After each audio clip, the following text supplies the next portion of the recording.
So, heute sehen wir mal den Haargasser, wenn er läuft. Er hat jetzt praktisch über 200 Grad und er ist gerade im Einpendeln. Man sieht, dass die Sauerstoffgehalt sinkt und dass die Ventilatorleistung langsam ablässt, also weniger wird. Und wenn er dann standardmäßig läuft, praktisch 6,0 Sauerstoff hat, dann gucken wir mal, wie er raucht. Wir könnten jetzt auch mal schauen, wie er raucht. Raucht eh nichts. Die Heizungsanlage betreibt praktisch zwei Häuser, ein Mehrfamilienhaus und ein 1717 Altbau.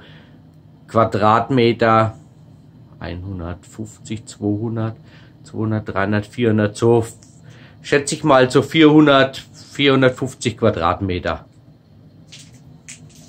Wir gucken mal schnell raus, wie er raucht. Kann man nochmal runterschauen.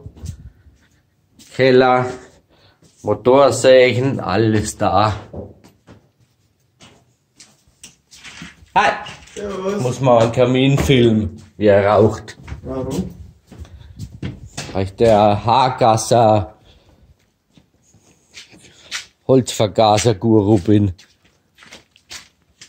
Klasse.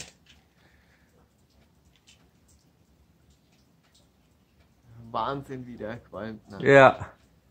Man sieht also gar nichts. Wieso?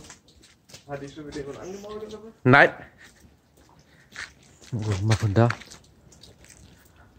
Haus Nummer 1, Kamin. Haus Nummer 2, kein Kamin. Und da unten durch den Hof läuft praktisch dann die Heizungssteuerung, Schläuche. Klasse. Nochmal runtergehen. Muss ich aber irgendwie zusammenschneiden. Ist der Sitz auch schon gekommen? Nein.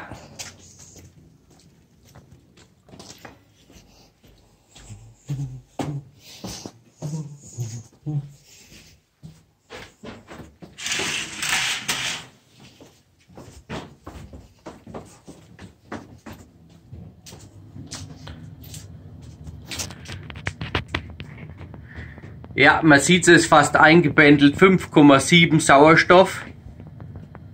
Die Grad ist noch ein wenig hoch, man muss dann 182 Grad haben. Aber sieht man auch, weil ich mitten im Altkern wohne, der darf da nichts rauchen und er raucht auch nichts. Bis denn, tschüss.